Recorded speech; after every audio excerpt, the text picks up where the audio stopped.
I'm Walter Cronkite. This is the story of Mustafa Kemal Atatürk, the strong man who in a little more than a decade led Turkey out of the Middle Ages and into the 20th century.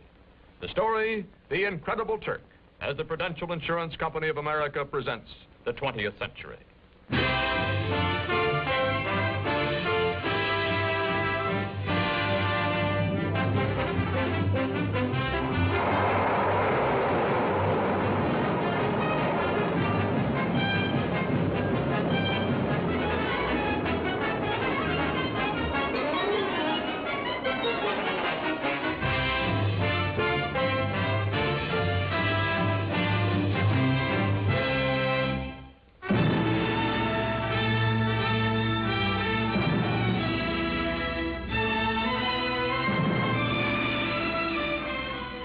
In the Middle East today, chaotic, vulnerable to Soviet expansion, Turkey, modern, powerful, and a rarity in this area, pro-Western, is prepared to defend herself against any aggressor. This is the border between Russia and Turkey, guarded day and night. The red sentry does not know he is being photographed from across this border. He feels that he is being watched. He is also suspiciously watchful.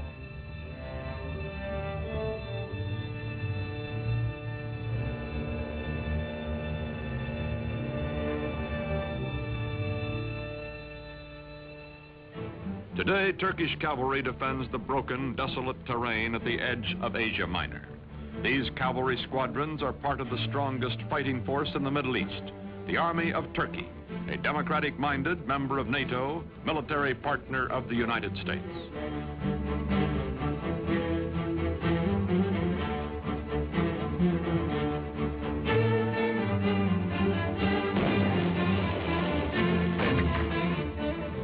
Modern Turkey, strong and stable, was created out of a dying Oriental despotism by one man, unique in history, Mustafa Kemal, called Ataturk, father of the Turks.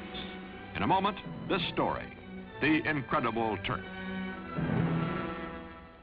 By 1900, the Ottoman Empire, land of many races and religions, has lost her ancient tolerances and her world position, is reduced from medieval splendor to medieval squalor. Ruled by inept autocrats, ruined by foreign wars and exploited by foreigners, the people are sunk in poverty, lost in lethargy, mostly illiterate. The Turkish Empire continues to exist only because the European nations cannot agree among themselves to dismember her.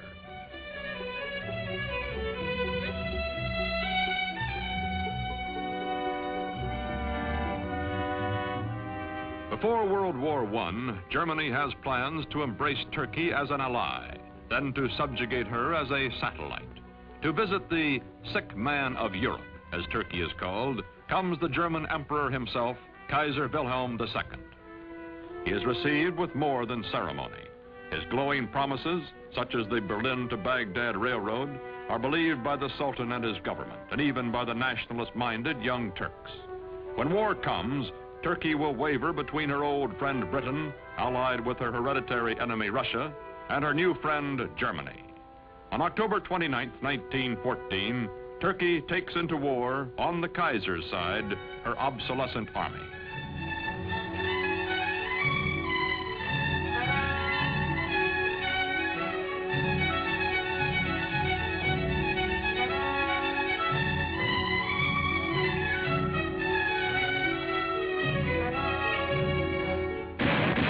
February 1915, the British plan to force the Dardanelles past Gallipoli, take Constantinople, and free Russian shipping in one naval campaign.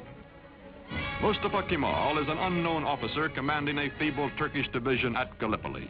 His brilliant strategy and ferocious personal leadership changed the course of the battle, the campaign, and the war. After 10 months, the British signal defeat and steam away, leaving on the historic shore of the Hellespont a new hero in Turkey. One victory, one great military commander are not enough. The defeat of the Central Powers by the Allies brings the end of the old Ottoman Empire. It is carved away, leaving only Turkey proper, a much smaller and more homogeneous land which, with leadership, may become a nation. November 1918. The ships of the victors crowd the harbor at Constantinople after World War I. From the palace of a weak and corrupt sultan, there comes no opposition. Turks bowing to Mecca accept their fate.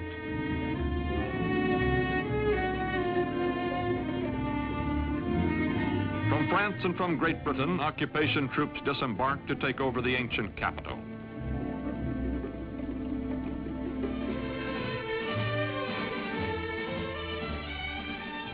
Sure that the Allied armies in Constantinople will do nothing to prevent it, Greece is preparing for an invasion of Turkey.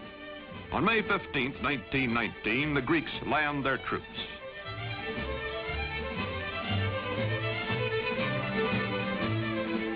In Ankara, in the heart of Turkey, Mustafa Kemal organizes the Turkish liberation movement, takes command of the Free Turkish Army.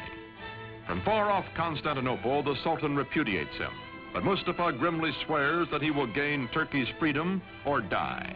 No other general equals this man, and the Turkish soldiers need only to be led to fight.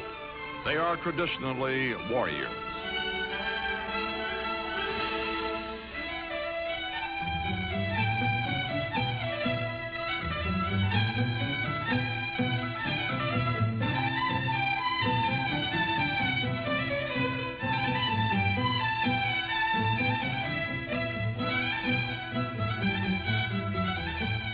Quickly, Mustafa Kemal gathers the forces of an occupied Turkey under his almost unchallenged domination. His hastily recruited bodyguards stand ready to defend him with their lives. Mustafa Kemal pits his cold, inexhaustible toughness, his unyielding determination, his knowledge that the people are with him, against the continued fanatic opposition of the Sultan's government. Ammunition must be made by hand, by old men and hungry workmen, boys and children. Mustafa Kemal's Turkey is going into battle with the Greeks.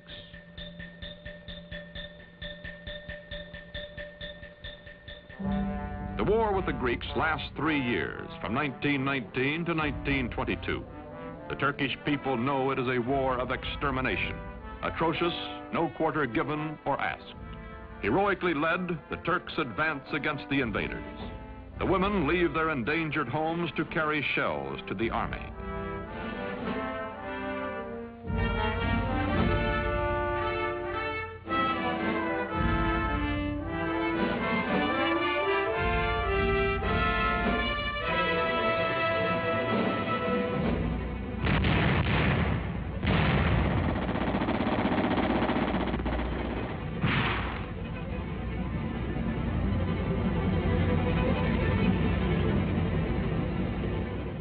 September 1922, the Greeks are driven back to the Aegean Sea. Offshore, Allied rescue ships stand by. Into the seaport of Smyrna, called Izmir by the Turks, pour thousands of Greeks, joined by sympathetic Christian minorities, fleeing before the armies of the man whom the British call the most terrible of all the terrible Turks. From the ships, bread comes to the docks for the desperate refugees. Bread so that they may live another day.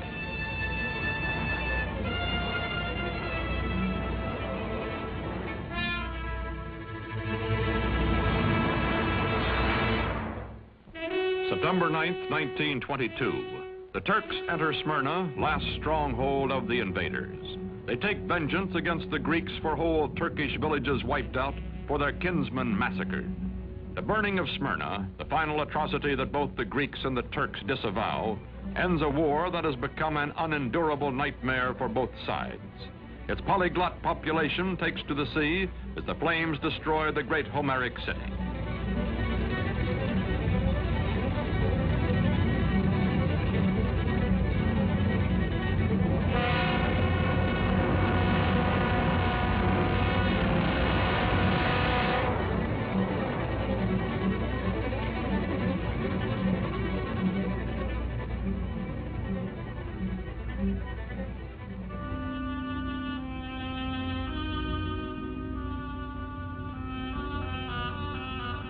Star and crescent fly over liberated Turkey.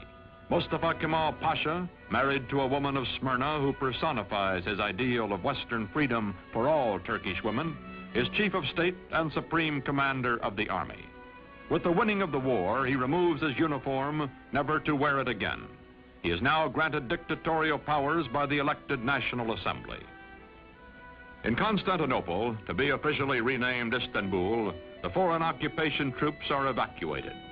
In the fall of 1922, Sultan Mohammed VI, whose family has reigned for 7 centuries, fears for his life and goes into exile as crowds cheer his going. Mustafa Kemal's victorious army enters Istanbul.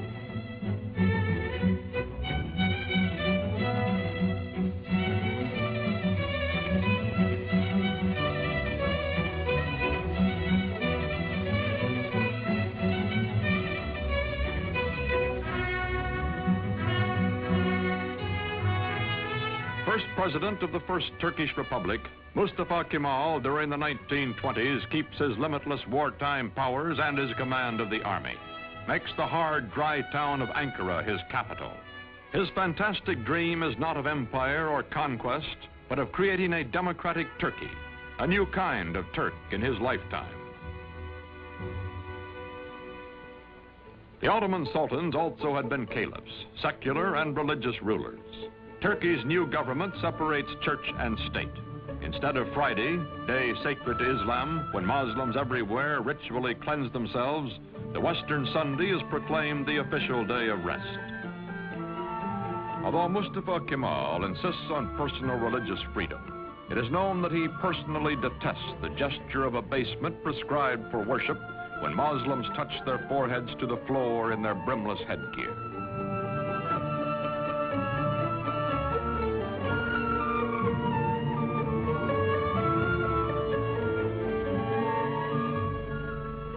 To Kemal, this headgear, the fez, symbolizes Turkey's Oriental fatalism and ignorance. He will abolish it.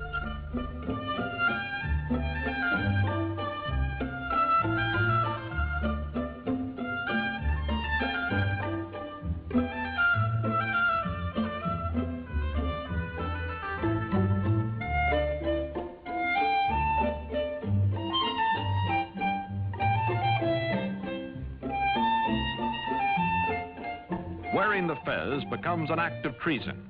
European hat makers unload in Turkey. But woe betide the foreigner who dares laugh at a Turk in his new hat. More than 90% of Turkey's 13 millions are illiterate. Mustafa, who earned in school his second name, Kemal, meaning excellent, himself takes charge of replacing the difficult, obsolete Arabic script. A new Latin alphabet, a revised and standardized Turkish language are prepared by experts bullied into haste by Kemal.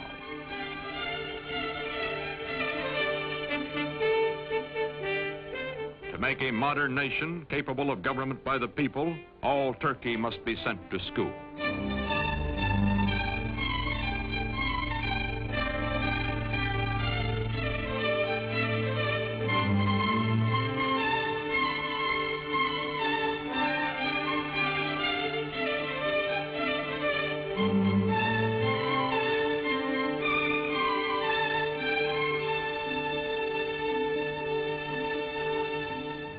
Islamic traditions are shattered. A man's image, Mustafa Kemal's, is displayed in public. He also orders all Turks to adopt Western-style family names and is himself christened Ataturk, meaning father of the Turks. The faces of Turkish girls and women are hidden, and they live in virtual slavery until Ataturk unveils them by decree. Now divorced from his wife, he takes pleasure in the company of emancipated women and insists that all Turkish women adopt Western clothes, gives them equal rights under the law after abolishing polygamy, and opens to women all the trades and all the professions.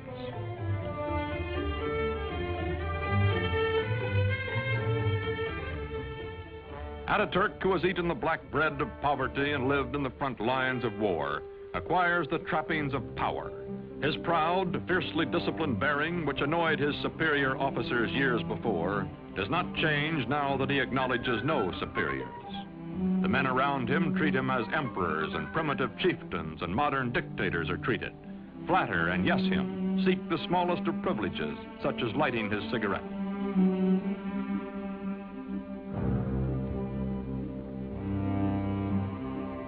Man in a hurry, he has no time for opposition or for modifying his programs. Is too concentrated to pay the slightest attention to the awkward and harassed civil servant who is about to drip peach juice on his shoulder, or to the waiter who will wipe it off.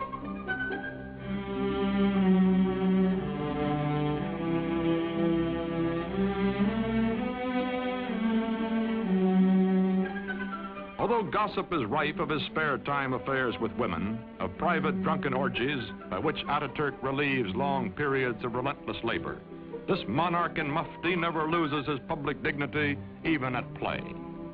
He is adored, also respected, also hated and feared and ruthless in dealing with those who oppose him. Now he goes into the countryside, to remote villages, to archaic farms, to rouse the lethargic and primitive peasants. His credo, Turk, be proud, work, be confident.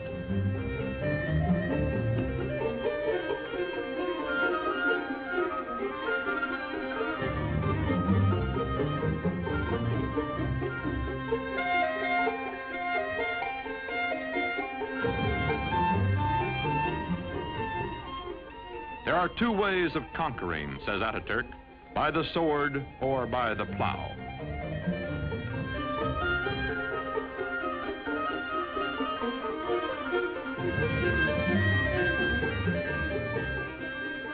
To show his phlegmatic peasants what he wants, he buys land, demonstrates the advantages of tractors. Ataturk, son of a civil servant, military careerist, now all-powerful dictator, becomes a model Sunday farmer.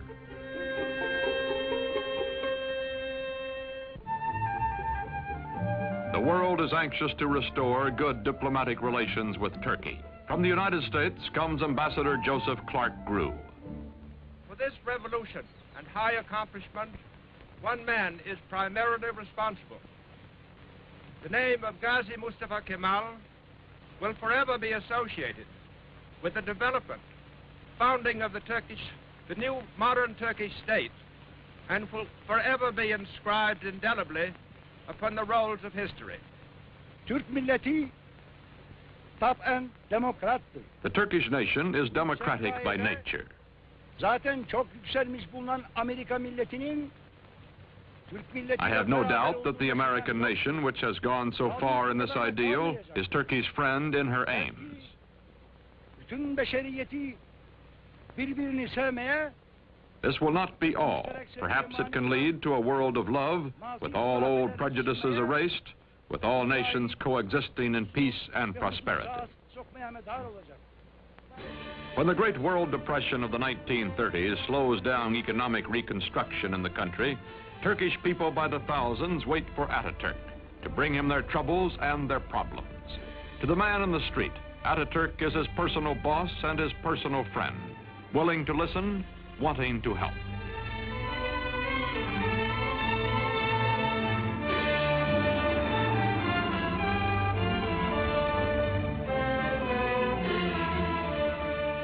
All over the country, Ataturk preaches the ways of the West, scolds and harries workmen to carry out his forcible plan for industrializing the Turkish Republic.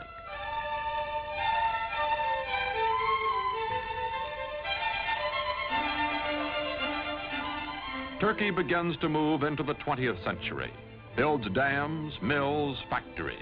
The tempo is fantastic. Industrial production under Ataturk increases tenfold. Still, there are growing pains, a poorly designed and poorly run heavy industry operating at a loss, profitable light industry deliberately run at an excessive profit to cover the deficit. Turkey's textile mills being a notable example.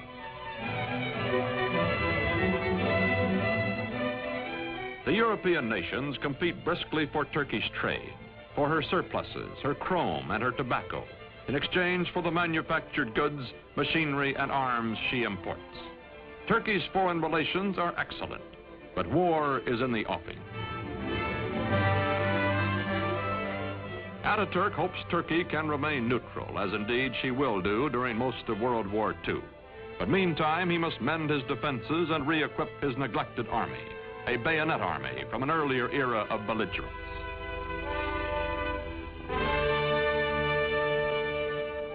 Turkey's dictator has said, Hitler will lead a dynamic nation to destruction by whipping its passions, and Mussolini will play Caesar. Time is proving him right. Aging now, Ataturk gives his personal fortune to the nation, lives quietly, spends time teaching the youngest of his 6 adopted daughters the alphabet he made all Turkey learn.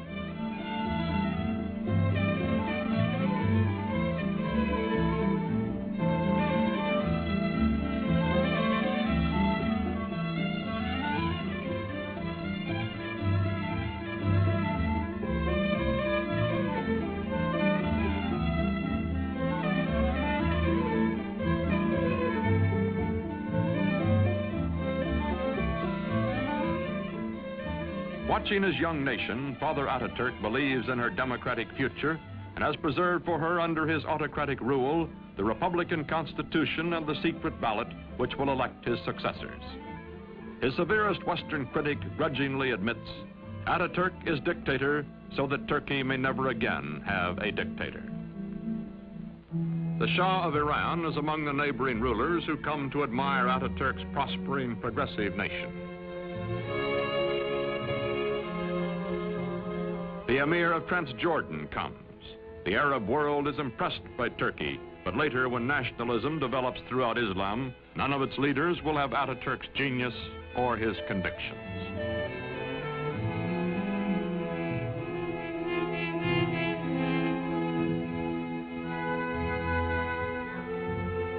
An ailing Ataturk spends much time aboard the yacht presented to him for his health by the Turkish people. Long ago, he has said, I will lead my people by the hand along the road until their feet are sure and they know the way. Then my work will be done.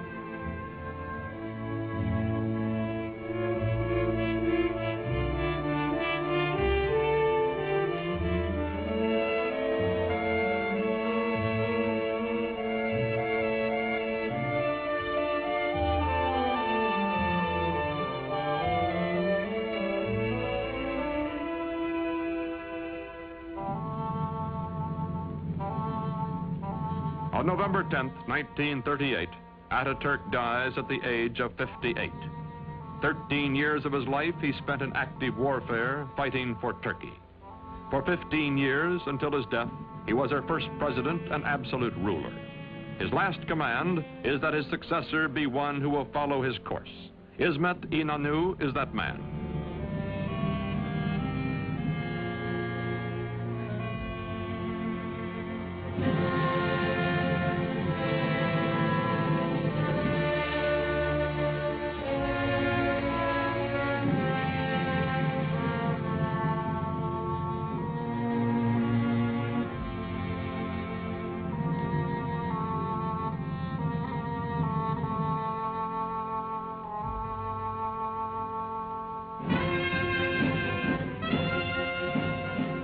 Today, this mausoleum is a shrine for his people, who well and truly mourned for Ataturk.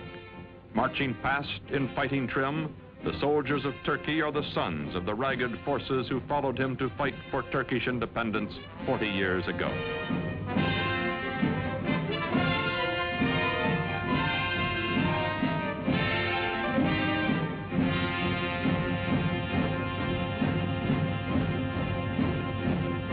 Modern Turkey is a vigorous ally of the West. She welcomes not only foreign products, but the foreign bases and men on her soil to help defend her way of life and her NATO alliance. Not all of her problems have been solved, however. Her economy is heavily bolstered by, some say virtually dependent on, Western aid. Her democracy is still far from perfect, and historians still argue about Ataturk, the man who in less than 2 decades made Turkey over. His methods, his tyrannies, his personal habits. Yet none denies the staggering achievements of the incredible Turk.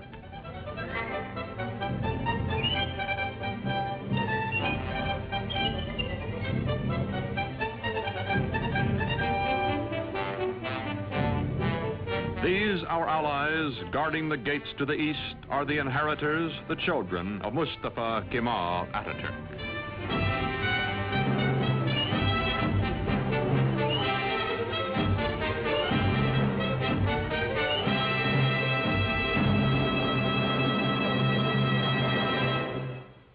story of next week's episode in a moment.